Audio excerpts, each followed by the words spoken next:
In this video I'll be checking out the CarlinKit Mini SE wireless CarPlay adapter. We've not seen many adapter updates from CarlinKit specifically since their 5.0 CarPlay and Android Auto adapter.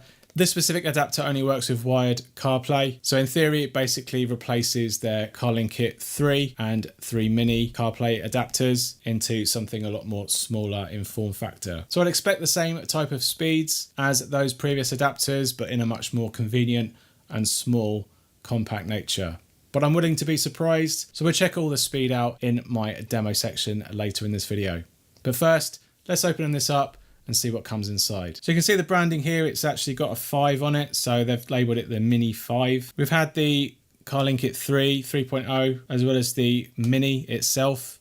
That's had a number of generations, but technically the technology inside has been pretty much the same. Here we are with their 5th generation of their Mini in a totally different form factor to the previous one that was branded as Mini. You can see I have one here. You can see the difference in terms of its form factor. We've gone from a square wedged form factor into a more sort of thumb drive sized one. Then it comes with this little cap here, which covers the USB-A port for more traditional CarPlay ports. You've also got an end as well for USB-C, so you can swap that cap over depending on the type of connection that you're going to be connecting this adapter to. Let's rip this open. Okay, so here's what you get inside the box. You don't get any manuals whatsoever. It pretty should be plug and play for the majority of CarPlay ports in the car. As I said earlier, there is a little cap on the end, just like a thumb drive.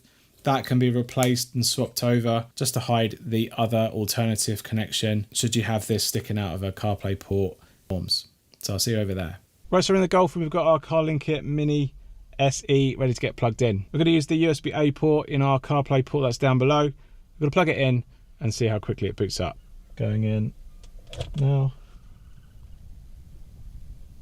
Okay, now we're into the main menu in the CarPlay display in around 12 seconds. Unfortunately, the display is slightly cut off the safe area, but it's not too detrimental. It gives you all the information still in view, and it's basically telling you how to connect your phone to the adapter and get connected wirelessly. We're going to do that by simply going into the settings area in the Bluetooth settings and look out for the ID that's down and printed there. Here it is down below. So we're going to tap on here and connect and pair, and we're in to wireless CarPlay. So that took around 11 seconds, and that's very rapid actually. Nice to see, and obviously probably a big improvement over their existing older Mini series of adapters for Apple CarPlay. Now into Apple CarPlay, everything is nicely presented and fairly smooth. We can go into Apple Maps, toggle around here, and that all sounds good. Got the zoom functionality in Apple Maps, and generally I think that's a pretty solid pass. It's not the smoothest, but it's solid. It works functionally very well. Let's do a sound test. Well, here we are back in the hot, muggy streets of New York.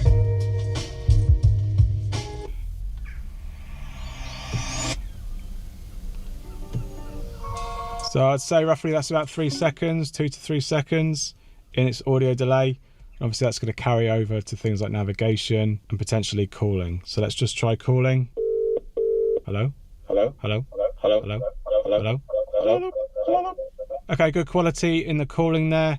Slight delay, but not too significant. And I would say that's a good enough pass there compared to some of the others that are out there for CarPlay. You can try the wheel controls to trigger Siri. Siri, send an audio message to test. Hi, this is Anthony from CarPlayLife.com. This is an audio test using the CarlinKit Mini SE, and this is an audio test. Okay, so that sounded good. Quality was fine. Uses the microphone in my car, and there's no additional gain being applied to the microphone. So solid pass there. Okay, I can't quite get the IP config menu. It's totally changed, so I've asked them what that actually is. Several days later. Right, so I found out its IP config menu by asking them, and it's a little bit different. It's 192.168.50.100, and as long as you're logged into CarPlay, that brings you into the IP config menu on your Safari browser. It's a little bit different to what we're used to on the AutoKit kind of firmware of the adapter.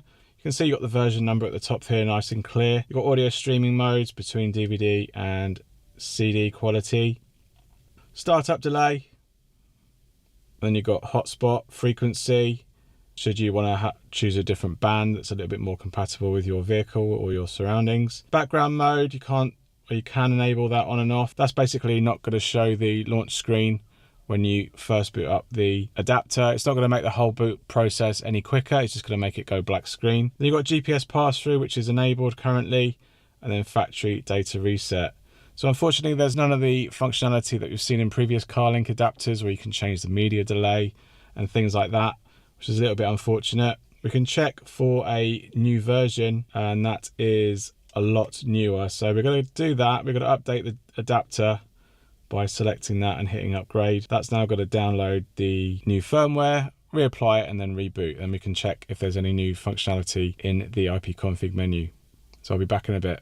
A few moments later. Okay, so we've done our reboot on the adapter with the new firmware. It's now being applied, and we've got a couple more settings, which is good. As I mentioned earlier, we now have audio delay, and we also have force display. Should you have an issue with your car system not bringing up wireless CarPlay immediately and you have to manually tap on it to launch it, force display will hopefully override that and actually force CarPlay onto your CarPlay screen if you have that issue. So two very important options here.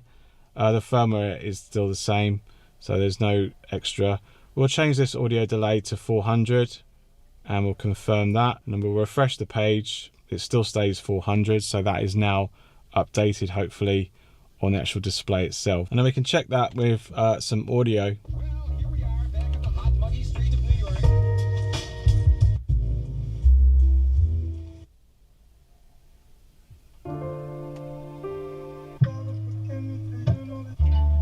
Yeah, so roughly about 1 to 2 seconds audio delay, and that's obviously going to improve with the touch input as well as navigation commands are going to fire a little bit quicker as well.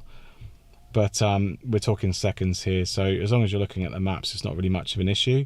But that's going to be good in terms of its responsiveness, and I think it's a solid pass on its IP config menu, much more richer than some others out there. You've got GPS pass-through as well. I will confirm with them if that actually is legitimately working on this adapter, and I'll put that down below if that actually is legitimately working as with GPS pass-through on this adapter. So there's a lot to like there with the updated firmware. It does improve its features, and no doubt they're going to roll out some future updates with more additional functionality along with it too. So the CarlinKit Mini 5 SE currently retails for £49 in the UK, and there's a £10 voucher, so that would make it £39 in the UK, which is a massive saving, and is something that are definitely worth checking out if you're after a CarPlay adapter. That's very cheap. With performance like this, it's actually quite a good deal right now. Overall, very good adapter, good quality, native looking, functions very, very well. Up there with the rest of them that are out there. So the fact that it's on there for £39 or the equivalent in dollars, that's actually a very good bargain for the CarlinKit 5 SE. All right, I hope you found this video helpful. If it has, give us a thumbs up and let me know in the comments down below if you have any questions about the CarlinKit Mini SE. I'll do my best to answer them. You can send us a super thanks along with your comment or question. I really appreciate it. Thanks again for watching, and I'll see you on the next one. Cheers. Bye.